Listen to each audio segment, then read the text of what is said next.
Hey there, welcome to my channel. I'm Erin, a military spouse and teacher turned photographer, and in this series I'm bringing you along for the ride as I prepare my photography business for its third move in 4 years. If you're just catching up, I'm glad you're here. You're welcome to circle back to the last 2 episodes and see what I've been up to over the last 2 months, or feel free to just jump in here and see how things are going. At the end of last month, we decided that we were going to make a house hunting trip out to Colorado, and I am so glad we did. We've never done this before, but we decided to go out, see some houses, see some schools, do a portfolio shoot, and I have so much to tell you about it, both from a business and personal perspective. So let's start by jumping into the business things.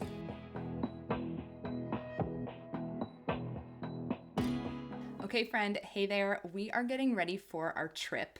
And since we're moving to a place that has a landscape that's so different than anywhere I've been in quite some time, I decided I want to do a portfolio shoot while we are out in Colorado.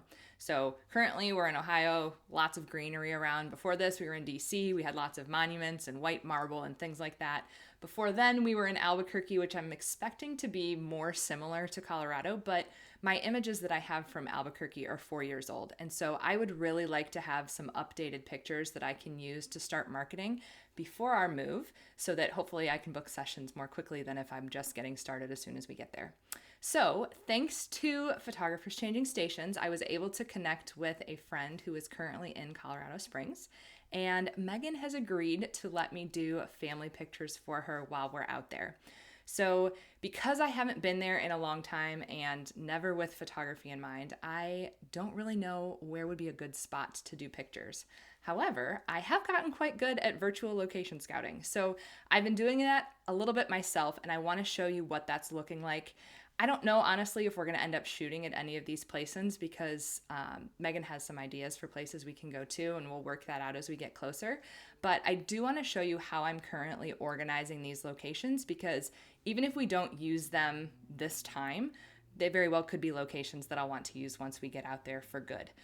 So let's take a look at what that looks like and how I'm keeping things organized. Okay, so you can see here I've got 5 different tabs open just of different places that I've found that I'm interested in shooting. We're going to be staying kind of on the north side of the Springs for this trip, and so I don't want to find locations that are too far south because that's going to involve a lot of driving. So I pretty much looked along the I-25 corridor here, and I know these are the mountains. Obviously, that's where I want to be shooting. So I was looking for trails, open spaces, and things like that. So to show you a couple, the first one I have here, Dawson Butte Ranch Open Space. If I zoom in on it, I can see there's a parking lot right here. Would be a great place to meet a family, whether it's Megan's family or someone else's down the road. And then I can look through the photos that are here and just get a feel for what it will look like. Yes, please. That looks amazing. Just scrolling through a few of these and trying to get a feel for it. The other thing I like to do is look at the street view, which this looks like a drone shot. So the view is going to be a bit different where I would actually take pictures. That's kind of funny. Okay, so I sort of get an idea of what this would look like here. What I'm going to do then is actually save this location on a list of, just a list. That's what it's called. A list in Google Maps. Just like I did when I was moving to Dayton. I have my Dayton photo locations on here. I'm going to create a new list called Colorado Photo Locations. And I have it saved. So when I zoom out and I click onto something else, I've got this little bookmark here, and I can see this now as a saved location. So I'm going to keep going through the other ones. Sandstone Ranch is the next one. This one was a little further south down 25. Same idea here. I'm going to look at the one with the parking lot since that's where we would meet. The map obviously doesn't give me a great picture. I could look through other ones or just pull up the street view here to see what that looks like. Looking like this is the parking lot probably, and then we could go into the foothills a bit. That looks like it would be a good spot too. So I'm going to save this one as well.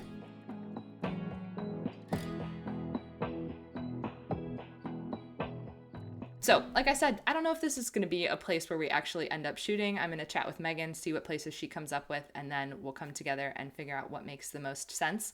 But at least now I have a place that anytime I discover a new potential photo location, I can save it, have it all organized, and then once we move out there, it'll make it really easy for me to do photo scouting, location scouting trips. I can just go from one place to the next on my maps and start to check places out in person.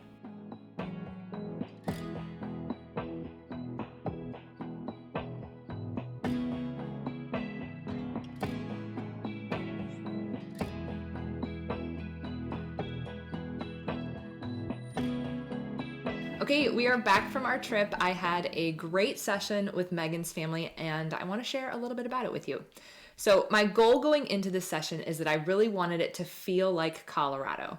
So I walked through in the last clip some of the locations that I was thinking about shooting at, but I mentioned that Megan did some research as well, and we actually ended up at one of the locations that she found.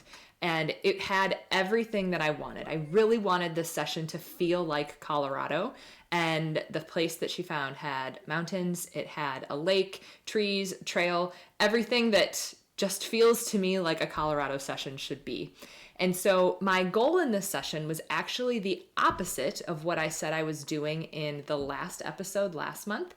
In that episode, I mentioned that this fall I was focusing a lot on really tight, close shots to kind of minimize the location where I was taking the pictures.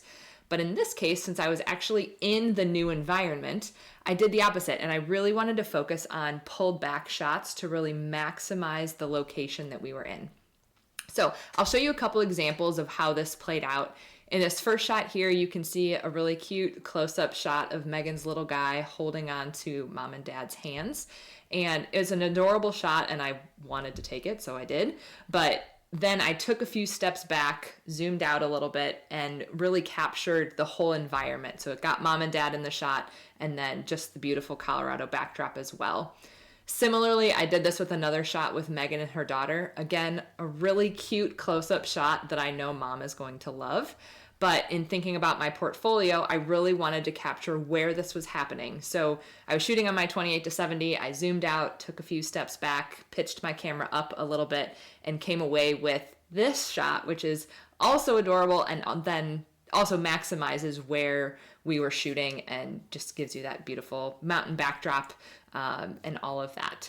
So I did this throughout the session, a mix of close-up and pulled back shots to round out the gallery, but thinking ahead to my portfolio update, I was really focusing on those pulled back shots. So now, in a couple months, when it's time to update my portfolio, I know I'll have a good selection of images to choose from. Now, the other thing that I had to think about with this session that I haven't had to think about in a long time is the sun and timing and the mountains. So in Colorado Springs, on the day that we were shooting, sunset was supposed to be at 6:15 p.m., but we actually lost the sun behind the mountains at 5 o'clock. Thankfully, I had talked to Megan about this beforehand, so we agreed to meet between 4:15 and 4:30 to make sure that we'd have enough time with the sun. But had I not done that and just used my normal 1 hour to a little bit more before sunset to start a session, I wouldn't have had sun for hardly any, if at all, during this session.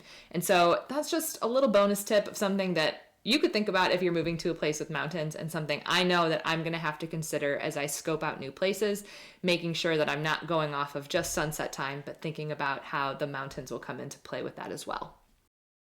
Well, that's it for this episode on the business side. This trip was definitely more of a personal trip with some business sprinkled into it. But speaking of personal news, the big update that came out of the trip is that we found a house, which was so not the plan.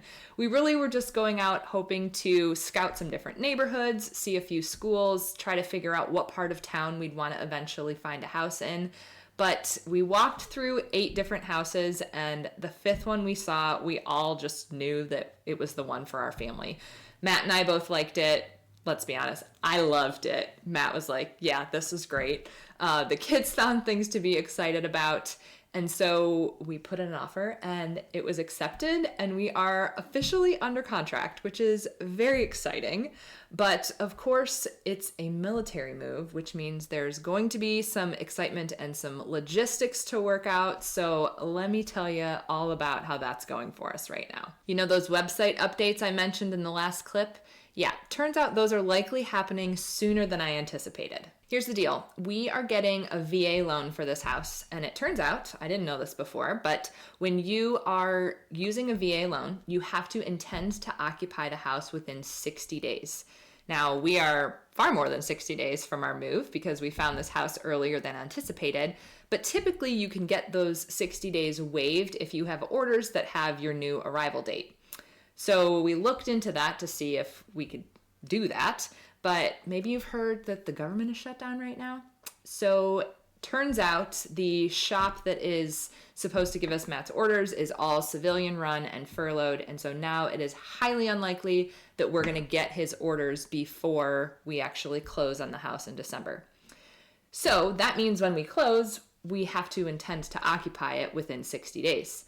But he doesn't graduate until the end of March, so he can't move out early, which means I have to intend to occupy the house within 60 days. So it's looking like my move just got moved up by about 2 months. Not ideal.